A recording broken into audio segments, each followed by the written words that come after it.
Hi everyone, I'm Sam Fritz, the Director of EdTech and AI at Solution Tree. Thank you for joining me on this new podcast series, From Foundation to Future PLCs and AI in Education. This series has been recorded live on site at our events to capture the energy of the Institute, to provide fresh ideas, authentic voices, and inspiration for educators at every stage of their journey. Dive in with me as I talk to our keynoters, presenters, and attendees to learn from their successes and their challenges. So my guest today is Dr. Regina Stephens Owens. Hello, Regina, how are you? Hi, Sam. Thank you for doing this with me today. My pleasure. So we're here in Sacramento, California, live at the PLC Institute. Yes. It's great to have you. Thank you. Thank you so much. Do you want to take a minute and tell us just a little bit about you? I'd love to. So I am Regina Owens. I'm from Texas, and I came to be a part of this great experience by meeting Dr. Richard DeFore and Dr. Bob Aker. And I started in this profession as a teacher, like many of us, teacher, principal, academic dean, central office. And today I still teach. I just coach at an executive level. I coach whether it's a state department, a school district, or with teachers in a classroom. We were talking just before this. You said something that really stuck with me, that you believe in the power of and, right? You Yes. just talked about this.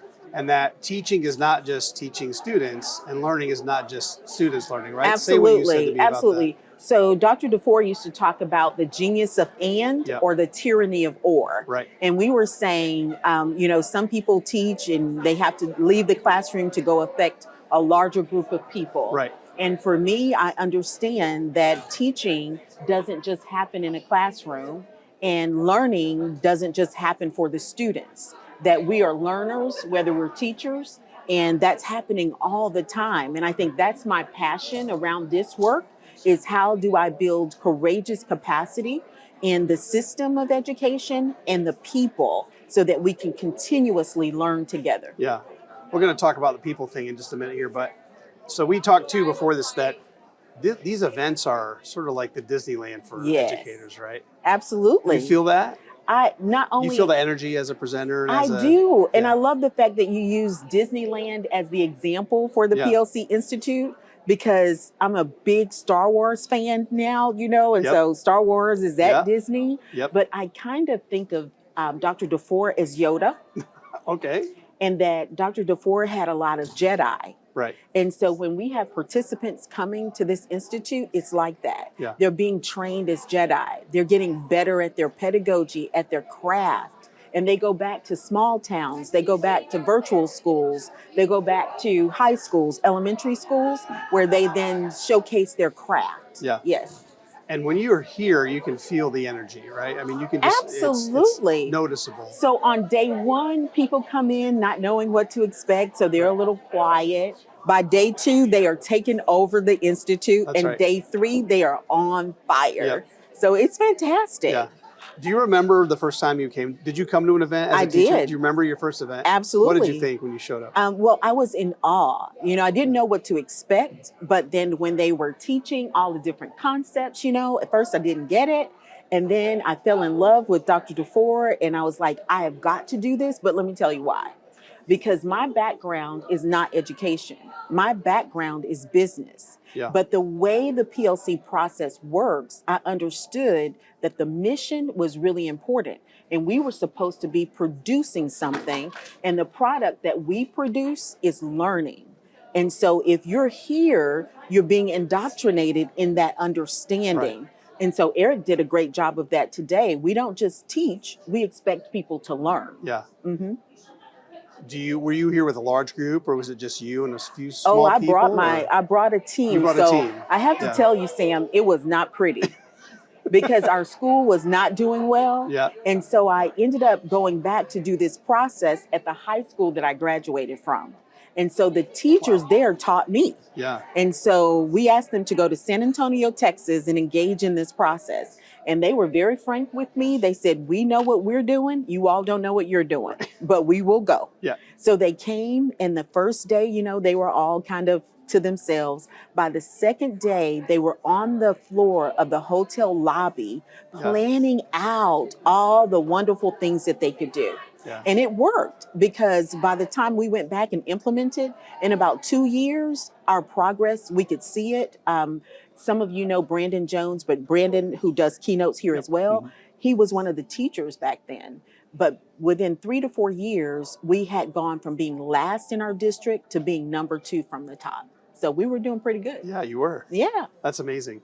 I see, as I'm walking in, as people are walking in, I see myself, and I don't know if you are around enough in the morning, but I was one of those, came with a small group of similar story, and that we weren't doing very good. We were PLC light, as we hear often, right? Is our district. And then I was like, I don't know what I'm going to do with this thing. I'm not really sure. There's 6 of us here. And then you walk in and there's 1,000 people here that all are learning the same thing. And it feels really invigorating to have other people and hear the message. And absolutely. So why is it important for districts to continue to invest in that human capital, invest in people that you talked about? Why is that important? The first reason why it's so important to invest in your people and just to continuously learn is because learning doesn't happen in one setting. You're going to have to come back, you learn a part of the process, and then you master that, and you learn another part of the process. So that's one reason. It doesn't just happen all at once. It's also important because sometimes it's great to bring your new staff so that they can hear that message originally from the people who've been doing it. But most importantly, it's important to invest in your staff because they're the greatest resource you have. Programs change, essential standards change, and our job is to build capacity, competency in both the people and the process. So we need to keep coming. Right. Yes. We keep talking about, or I've heard from several other people too, that invest in human capital, but also this idea of sort of educator exhaustion. Yes. But again, you're coming here, you're giving up 3 days of your summer in this case, right, to come here. Why is it worth it? You know, anything else to say about that? When you why is it talk worth about educator exhaustion, I call it initiative fatigue. That's right. Yes. Yeah, and so the great thing about being here is we're not asking people to take on a new initiative. We're asking them how to work this process so that they're not changing every year to something new. And educators know when they're hearing the truth, right? They know when it's helping them. And I think that's a big difference. So it's not like they're giving up. Really what you learn after that first day is that we're investing in the human being. We're investing in their well-being. And when they understand what's expected, how to do the job, the anxiety goes down. And so they get that. Yeah. I heard somebody else say too that, you see people with shirts from past years here. Like they've been to multiple events. And so it's always important and worth coming back to the source. You said that earlier, right? You feel that's important too. Oh, absolutely. And you're the source. Let's just be honest here. This is like the private lesson with Regina Owens. So thank you. You're one of the source code people, but let's just talk about why is it important for us to hear from you every year? Well, I will be very honest with you and tell you I'm a learner. And so when I'm working and I'm coaching out in the field, I'm literally learning from the people who are doing it. So it could be a small school, it could be a large school, it could be a virtual school. And so I'm watching the practice and how that implementation goes. And so I'm learning myself. And even if you come year after year, this process is not remaining at the same level. We're investing in ourselves, in our own learning, so that we can then turn that around and invest in other people. So it's important that coming back, I think hearing from me, I would say hearing from this team is important because we're learning from each other. We have superintendents, we have teachers, we have instructional coaches, and we're constantly talking about how does it work or how should I say it, right? So we're even sitting at lunch and figuring that out. So you want to come back. I would say humbly, I learned just as much from these sessions as the participants are learning. And the people that are here don't get to see that, but I get to see that. Where you're all you eat lunch together in a circle. And what did you learn and what are you going to do? And we look at our evals, Sam, and we talk about how do I fix this? What do I do to change that? Yes. My favorite, I know we're talking, but my favorite conversation today was, I tried this thing in a breakout and it did not work. Did not. And I'm going to not do it again. And I owned it right there in front of everybody and tried to tell them that. So I love that. So the way we continuously learn is the participants. They're telling us this worked. Yeah. We learned from this. We need you to change that. Yep. And on the evals, we see those immediately. And so we're reading them and changing our practice. Some people repeat sessions here. Yeah. And so we don't want that to happen in the second session. So we change the practice. Right. Yeah. That's great. Thank you for sharing all that. Okay, so let's talk about you again. So you're here to teach us some things. We're Yes. going to learn some things from you. Yes. So talk to me a little bit about what we're going to learn from you. Specifically, my passion is people. And so I tell people all the time my work lives at the corner of culture and wellness because that's where the people reside. So we often talk about technical culture, system structures, but I want people to leverage their culture to produce the environment and experiences so that the people can learn and be well.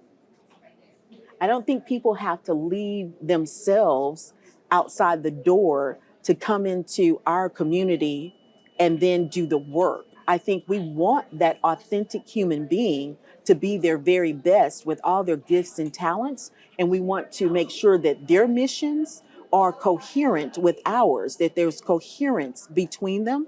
And when that happens, we can discard disharmony and people can thrive and not just do a job.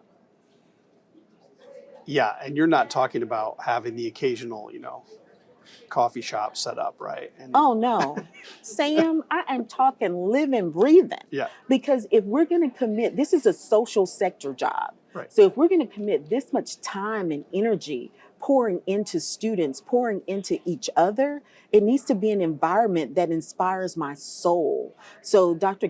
Tim Kano talks about that. He says your soul is your imagination, it's your thinking, it's your will. And sometimes our imaginations, they can get a little wild. Yeah. We start imagining things that people Right. are doing to us, Right. Yeah. But we want to create the culture and environment where people don't have to do that. And if they're imagining a better future for themselves, a better future for the learners. That's what we really want. Yeah. You said this too, I said it earlier too, but the idea that the learners are not just the students, right? Yes. It's the teachers as well. You've talked a lot about your own learning. Yes. So what should we, if we're here to learn at this event, let's talk about that for just a second. What do we want to take from it? What do you think? How do I get the most out of this event? I love it. So this is big because I think a lot of times when you come to an institute the first time, you come and all you're thinking about is the PLC process and how we need to engage in it for the student. Yeah.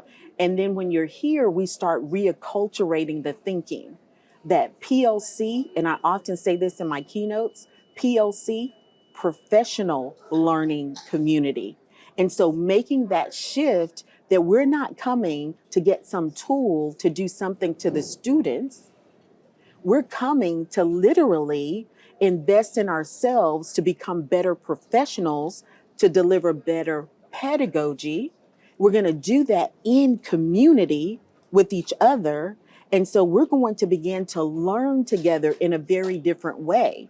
And I will often say, hold your hands like this and repeat after me. So I'm going to ask, hold your hands like this and repeat after me. When the educators learn more, When the educators learn more, the students learn more. the students learn more. That's what the professional learning community is about. Yeah. It's about us learning together, not being afraid to literally learn together so that consequently our students get better from us. Yeah. So take advantage of those situations in the sessions where you can talk to other educators and learn. Well, let me speak to that just for Yeah, a minute. yeah. So when you come here originally, you don't really know what you don't know. Right. And so people will try to choose sessions and go to all the different sessions, or they'll choose a personality and they'll go there. But people who've been here many times, they know that the three big ideas are like systems. Yeah. And then they start saying, okay, which system do I need to improve? And they start going to the places that they need to get better, Right. so that they can strengthen the process back at their district or their campus. Yeah. Okay. So they have the event hub, they have notebooks, they have a lot of resources. using that as something you would encourage to do too? I Oh, mean, you, absolutely. That's the beauty of events that Solution Tree does. It's never a one and done. yeah, You get a wraparound support, so you're going to get where you don't have to pay. You right, can literally go to allthingsplc.info, find schools that are just like you. right, You can look them up, look at the tools, the resources that they use. Of course, you get all the books that are available. But my favorite resource is Global PD Teams, and then Avanti comes right after that for new teachers, because we're literally showing you in real time how to do this work. So you're not all over the place. You choose the area that you need. You can go into Global PD Teams and find that strand that you're interested in and pull up those videos, learn from that, book studies there. So you have all the support that you need, not only to learn, but to go back and coach your people. yeah. Mhm. So you're taking the event home with you almost. You can. Yeah, right. Like, we like to think that, Yeah, right. that you're taking us home. Yeah, right. Yes. Yeah. Mhm. Yeah, absolutely. Okay, so then events over, right? We've learned. My brain hurts. I'm full. Yes. Thursday, the last third day, I have so many ideas, right? That's how I Yes. felt the first time I went. Well, every time I've gone. What do I do then? Like how do I? And especially like I started the Yeah. conversation. Me and 5 of my colleagues came. You and a small group came the first time, and now you Yeah. have to distill this back at home, Yeah. right? And Yeah. not lose the excitement, not lose the focus that you gained. Absolutely. So what do I do when I leave? Well, I want to be really clear about this. You have to pump the brakes. Okay. You have to go Right. slow to go fast. Right. Because those folk back at home didn't have 2.5 days with Yeah. everybody here. And so it's back to being that learner, thinking about your staff as students. What is it that they need to learn? And then making sure that you have a guiding coalition. And I often use my hand to teach it. Would you like to learn it with me? Yes, I'd like Okay. to learn it with Okay. I you. Yes. love that. Do it. Okay. So if you hold your hand like mine, Yep. I teach people that there are 4 teams that have to be in play. So your hand is like a wagon wheel. Okay. So you have admin here in the middle, that Okay. little pin. They work with their guiding coalitions. And then the fingers are their teacher teams. And the 4th team is RTI or MTSS. So we learn from the inside out. We don't go back from admin and tell teachers what to do. We literally go back with our guiding coalition and learn what our staff needs, learn about the processes that need to be in place. And we do that by writing a unit plan together based on what our staff needs. We teach the teacher leaders. They go teach their teams. They come back in and bring evidence that people have learned it. That's how we build capacity and competency within our staff. And we're not starting all over the place. We usually start with culture, that system of building a collaborative culture, and then the learning, like essential standards. And I've told you this before, but there's a customer of yours that you spend a lot of time with, who I won't name on the podcast, but Okay. says, Regina says all the time to us, keep it simple, Yes. follow the playbook. And I've said that to you a couple times. But the idea that I hear you saying is it's your PLC processing the PLC process. So what do we need people to know first? We don't just go back and tell everybody No. what to do. We have to decide, what do we need? Well, what we need is systematic So, understanding of what we're doing, yes. right? So Sam, what you just said was huge, because originally when you come, you think we're going to go do these things for our students. Yeah. And then you learn, oh, we're going to have to do more than that. We're going to have to learn the process. We're going to have to monitor and measure the process. We're going to have to teach our people how to perform within the process. We have to monitor and measure their performance. And then we're going to look at student performance. Because if you only look at student data and you overlook the PLC process and the adult performance, then you'll never be able to sustain the Yeah. process. Your analogy of the wagon wheel reminds me of the flywheel effect. I don't know if you've heard that or not, but Jim Collins. what I feel like sometimes you have to do is the flywheel in the middle doesn't have all the cogs, or Yes. there's some broken ones, Yeah. or some that you have to remove and replace, right? Before you can begin the flywheel effect, right? Yes. So you have to start there. Otherwise, you're gonna get momentum, and then it's gonna stop because there'll be Well, broken pieces. Yes. And if I would say one thing that people really need to get clear around is that this process is about people. Yeah. And if you go back and you put in all the structures, the agendas, the team meeting notes, the assessments, if you do all of those things and you leave out building capacity and competency in your people so that they are confident to do the work, we'll see you again next year and you'll be talking about PLC 2.0. Yeah. Yep. Mm-hmm. But that makes me sad because I'm Why? excited. I want to go back and Well, do you something. should come back next year, but you No, should. I don't mean coming here. I mean, I want to leave here. I'm ready. Oh. I'm ready to start. Well, So you are. is this something that I can do on my own? Like something that I can start to, within my own classroom, apply some concepts and things Oh, yeah. on my own, rather than if I'm not going to move the mountain on the first day when I get back. Yes. So Yeah. Dr. DeFore said this to me when I started back in East Texas. I said, my district is not doing this work, so how do I do it? And he said, a teacher can do the work, or you can do it at one campus, because this is the understanding. This is a continuous improvement process. So you figure out your current reality. Yep. You figure out what you want your people to know. You teach them that. You take data on that, and then you continuously do it. So when we say collective inquiry, action research, right? Evidence of learning, those things are the behaviors that make you a PLC. Yeah. Mm-hmm. So anybody could start it, just Right. figuring out where you are, ask the questions, do the research, apply your new learning, and then monitor and measure. Yeah. And then get your neighbor on board, Yes. get your other colleagues, to get your small group of people and that you know came. what he said to me about that? Because I said, should I go tell everybody we're doing the PLC process? He said, no. Let the results speak for themselves. Yeah. Because as soon as you start doing it and you start getting the results, people ask, what are you doing? Yeah. Mm-hmm. I have this, I don't know if it's a fault, but I have this idea. My wife's a big Maya Angelou reader, and she Yes. talks a lot about like know better, do better is a Uh-huh. paraphrase version. Uh-huh. But so I'm that way. Like I don't want to wait. I Yes. learned this. I'm ready to go. I don't want to have to. I want to start. I know there's a better way. I know there's a way I can impact students tomorrow. Yes. And I want to try to do that. So thanks for sharing that you can. You're welcome. And let's just, for everybody that doesn't know, so Dr. DeFore and Dr. Aker, tell me about them. They are essentially the architects of this. They are. Yeah. And, when I say this is all about people, Yeah. and I talk about this in my keynote, but usually you can name the people who have impacted your life. Right. And Dr. Bob Aker and Dr. DeFore, I tell younger teachers, they're like Dewey to the decimal system, Okay. right? Yeah, right. Or you think about Facebook and the leader of Facebook, Yep. right? They were so good at what they did even back then that they're having impact today. And so my challenge is, can we be so good at what we're doing right now that 20 years from now, a generation of educators will say, man, they were awesome. They stayed focused. They did the right work. Yeah. Mhm. I think this is important too. And the reason I mentioned that is we talked about this best practice. There's a science to it, right? Best practice. Yes. So this is no different. Like there's a way that we know impacts learning. Yes. And it's evergreen, right? Yes. I mean, it's the same, even though you're learning and coming back and giving us a fresh perspective, it's essentially the same.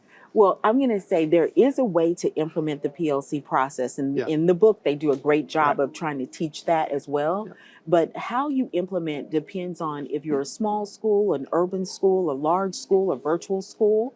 And we want to coach you through that process, right? So there is a way to do it. Now, the art of doing it, you can stand on your head, spin around. Yeah. We don't care. Right. Have fun doing it. But there is a way. And so starting with culture and then going over to the learning system and monitoring and measuring everything, that's kind of the science behind it. Yeah.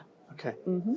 Great. So thank you so much for this. This has been amazing. Pleasure. I want to capture a couple wrap up things here. But so capitalize on the excitement, right? Enjoy your time here. Yes. Soak it in, right? Yes. Try to find out not only what you think would be fun to see, but things that you might need to work on. You need to know. Yes. Capture the resources in some way. Use the event hub, use the notebook. Love it. Capture all that, right? Yes. And then go back and share, right? And share while you're here. Yeah. Have fun with the people around you. You know, we want that to happen. That's right. Make new friends, social media, enjoy the learning. And that's a big deal because as educators, we always say we're lifelong learners. Right. But then there are times when we don't want people to know we don't know. Yes. Yeah, But we true. want to encourage people to be willing and courageous to say what we know and what we need to know, and count on your community to help you get through it. Yeah. Regina, it's been a pleasure talking with you. Thank you so much for your time. I appreciate you. Thank you. Thank you.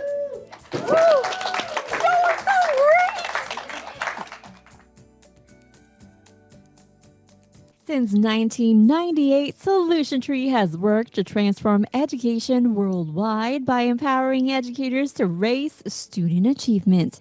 In pursuit of that mission, the PLC at Work Institutes are designed to bring educators together for 2.5 days of shared learning and collaboration.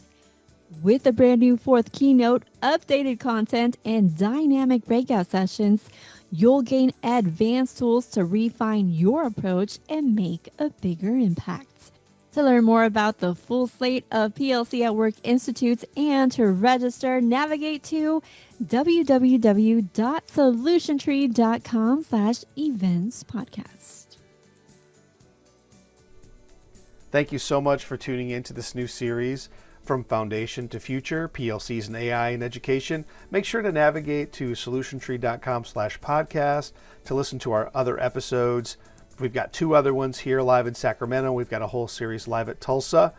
Subscribe today on your favorite app. Thank you so much for joining us.